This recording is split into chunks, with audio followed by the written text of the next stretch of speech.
And this is an important conversation. Let me kick it off with the following observation.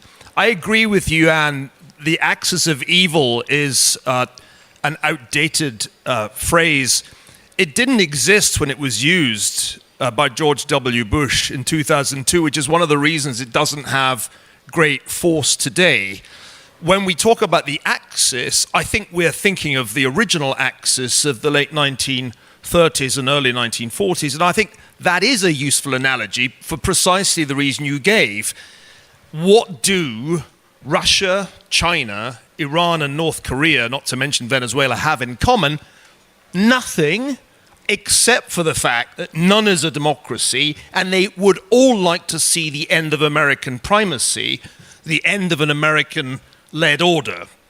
Now, the reason I think we're in Cold War II, and it's Roman numerals, not 2.0, in the same way that World War II was different from World War I, but recognizably of the same order, Cold War II is different from Cold War I, but China is the superpower, and the United States is the other superpower. It's a two-superpower world, and everything else is a function of those two superpowers' decisions.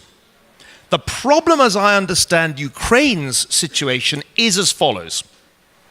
Ukraine is significantly outgunned by Russia by almost any meaningful measure if you just look at the two fighting powers. GDP, 11 to 1. Population has gone from 3 to 1 to 4.4 to 1 in the space of 10 years. Ukraine has a huge current account deficit, Russia a huge current account surplus. Ukraine has government debt approaching 94% of GDP, Russia 21%, and so on. So these are very unevenly matched combatants. It's David v. Goliath, but there's no guarantee of a biblical outcome. The problem is that Russia also has the axis of ill will. I'm going to call it the axis of ill will rather than evil. And that axis is doing a hell of a lot to help Russia. It is doing a hell of a lot in the sense of supplying Russia with weaponry.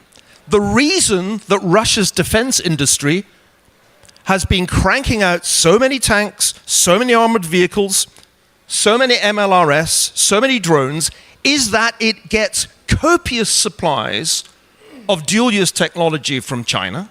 The reason it can bombard the Ukrainian lines with artillery is partly that it is supplied by North Korea with ammunition.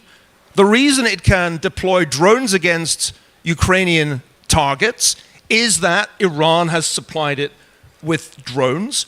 The axis of ill will is very active, economically and in military terms. But on the other side, what does Ukraine have? Well, it has the allies of weak will. The allies of weak will talk a good game, but what do they actually do? How do they actually help Ukraine? Not in words, but in ammunition and in hardware. And if you just compare the contributions to the Ukrainian war effort of, say, Germany, with the contributions to the Russian war effort of, say, China, there's a huge mismatch. And if you don't believe me, whereas Moritz Schullerich, look at the Kiel Institute's devastating report on German non-rearmament. If you look at that report, you'll see the problem. Ukraine has allies, but they have weak will. They are not turning their words into armaments and ammunition. And that is the central problem that we confront. I'll say one last thing.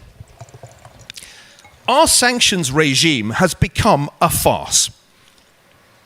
Russia's fossil fuel exports and the earnings from those exports have barely been reduced since the outbreak of this war. Gas may be down, but LNG is up.